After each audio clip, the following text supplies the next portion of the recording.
So if you've been living under a rock recently, Valve announced that due to the RAM shortages, they're going to be holding off on releasing the release date of the Steam Frame. They still plan on releasing it the first half of this year, but it's going to take a while for them to actually announce when. It's definitely a shame, especially for someone who wants to get the headset, but it's kind of got me wondering what Valve has planned for after all of this. After all the pre-launch hype, after all the launch day stuff, what exactly is their plan a year or even maybe 5 years from now, with the Steam Frame and VR as a whole? In April, it's about to be 10 years since Valve first entered the VR scene with Steam VR and with their help on the HTC Vive. When they got around to making their own headset 3 years later with the Valve Index, it was a pretty big deal and made everyone in the VR scene turn their heads to look at what Valve was doing. It's definitely a great headset, and despite being discontinued pretty recently, people still live by it and plan on using it for the foreseeable future. All things considered, it was a very influential headset for the VR scene. An entire 7 years later now, we're getting the Steam Frame, which in the tech world is basically an eternity. I mean, think about it. Meta basically created and then improved upon one of the most popular VR headset series in history in just those 7 years. Both the Index and what we're getting with the Steam Frame pushed the bar for what's possible with VR. Therefore, let's theorize what's next for Valve in the VR scene. Okay, 2 things before we start. First of all, subscribe, and second of all, this is all just going to be speculation and not really based on anything concrete. Unfortunately, I didn't really break into Valve's headquarters to get their 10-year VR plan, so the best we've got is just speculation.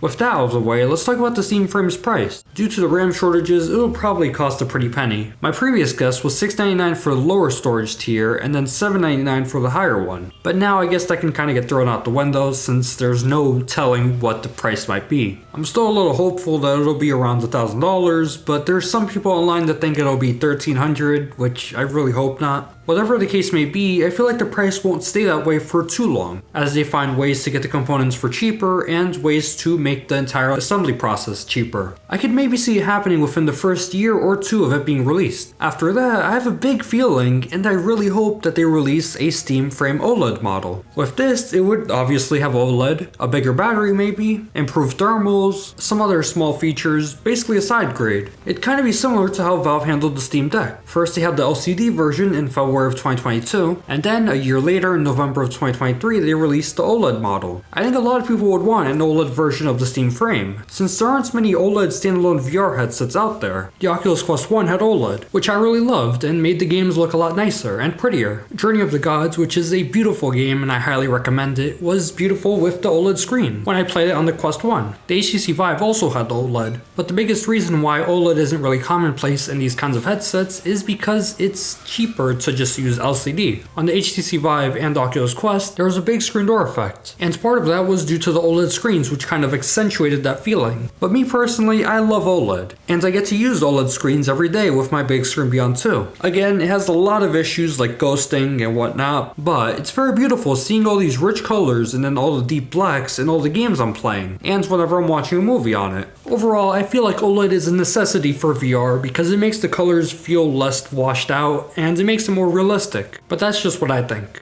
I feel like a bigger battery is also a must for a Steam Frame OLED. Based on what Valve has told us, the Steam Frame only lasts about 1 hour with the standalone mode, and about 3 hours when you're streaming content from the PC. I feel like if they want people to buy the headset for the standalone mode, then they should definitely sweeten the pot a bit, and one way to do that is by increasing the battery life. Nothing crazy since again it's just a side grade, but something like 1.5 hours or 2 hours would be nice, because with the current battery life, it seems like the Steam Frame is more leaning towards the streamed PC VR side of things. For the Steam Deck OLED, they added some features that definitely improved the experience, like a die shrink from 7nm to 6nm, faster RAM, and a lighter device. I feel like we'll see something similar for the Steam Frame OLED, which will improve stuttering in native games and create less heat, which for a headset that's on your face for a while is definitely a plus. I feel like with Valve's track record with the Steam Deck, it might not be too far-fetched to say that they're making an OLED model for their headset. In terms of price, I don't think we'll see a huge difference in price compared to the LCD version, so maybe around $50 or $100 more if we're lucky. Of course, this all depends on the state of the market at that point in time. What's good is that if they follow their own track record with the Steam Deck and the Steam Deck OLED, there would be a price cut for the original model. Back when the OLED Steam Deck launched, they had slashed the price of the 256GB LCD from $529 to $399, which is a pretty big cut that I hope we see the same of here.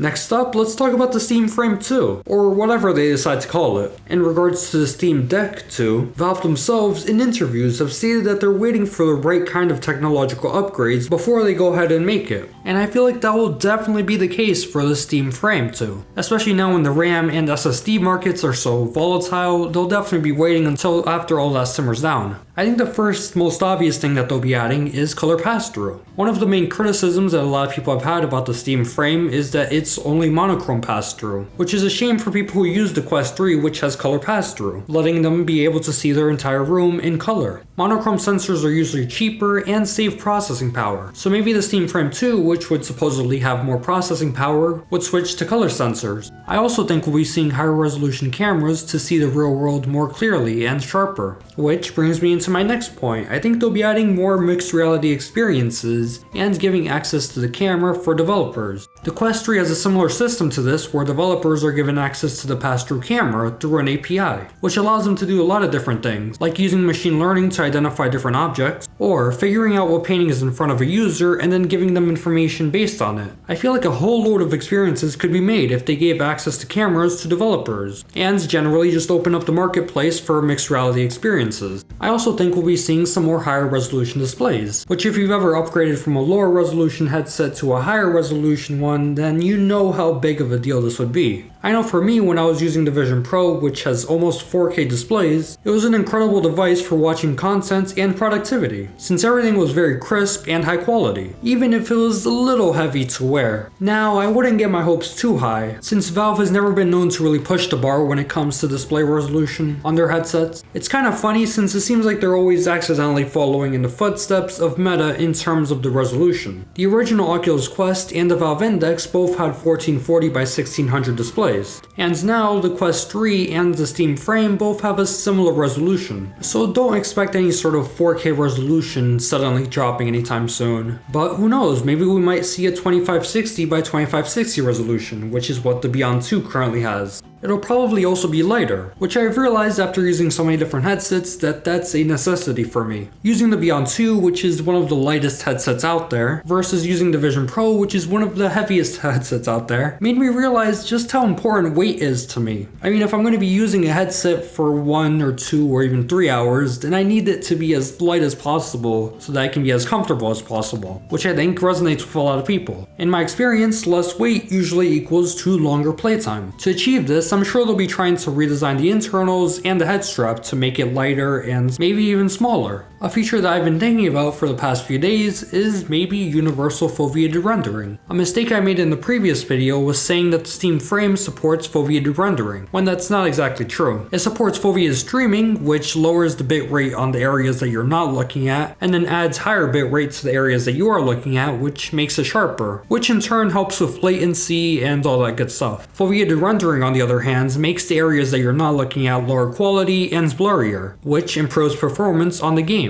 However, something like that is only on a game-by-game basis, it's not just something that's on by default. So if a game supports foveated rendering, then the Steam Frame would be able to use that, but not many do. That's why I think a universal foveated rendering feature on the driver level in Steam VR would be a pretty big deal if they're able to pull it off, because it's a free performance boost for pretty much any game, without having to install anything. Now, I'm probably considered one of the dumbest computer science students, so don't take my word for it. I'm sure there's a billion computer science experts in the comments right now telling me how bad of an idea this is, so do not take my word for this at all. There are some examples of this in the wild, like the OpenXR toolkit or the VR Performance toolkit, but those are only fixed foveated rendering, so they don't use any sort of eye tracking system. Pimax has a system similar to this that has some big performance jumps, though that only works with games that use a specific rendering technique. Anyways, I think if anyone can do it, then Valve is the one that can do it. I think it's also possible that they improve upon their own controllers. For me, I love using the Knuckles controllers because of how invisible they feel in my hands and the finger tracking. While the Steam Frame controllers do have finger tracking, it won't have the same strap method that the Valve Index controllers have. Valve does plan on selling a Steam Frame ergonomic kit, which would come with straps for the controllers that would give that same kind of invisible feeling that you get with the Knuckles controller. The final feature I'm thinking of is hand tracking, though I'm still a little torn on whether Valve would ever go through with that. Hand tracking is definitely very nice to have on the Quest 3, but for a gaming focused headset like the Steam Frame is it really that necessary when you're just going to be using controllers? I just can't really see that being any kind of priority for them at the moment or anytime in the future, but who knows? Last but not least, obviously I think they're going to have a better processor for higher performance in native games. Definitely not an elite processor, mind you, but maybe something that's pretty good for that time. Now let's talk about the future of the Steam Frame. So right off the bat, I don't think there's going to be any sort of Steam Frame SE or even a Steam Frame 3. I think it should be obvious why they're not making any sort of third version. But I also don't think that the next headset will be 7 years from now, like how it was from the Valve Index to the Steam Frame. My hope is that as RAM prices and SSD prices become less volatile over the coming years, Valve will be a bit more involved with the VR scene. As of right now, they have a very devoted audience, thanks to all the trust that they've earned from the Steam VR software or the Valve Index or the Steam Frame that's coming up soon. My hope, and probably a little bit of copium in there, is that the release windows for these different headsets are shorter than the 7 years that we've had to wait. But I guess we'll see. I mean, Valve does work on Valve time, so we'll never know until they release. Whether they release a Steam Frame 2 or Steam Glasses, make sure to subscribe because I'll be covering all of that stuff and more. Unless I'm 90 years old by the time those come out, then in that case it would be kind of awkward. Let me know your thoughts on these horrible predictions in the comment section down below, and provide your own horrible predictions in the comments too. Alright, thanks for watching, I hope you enjoyed, and take care!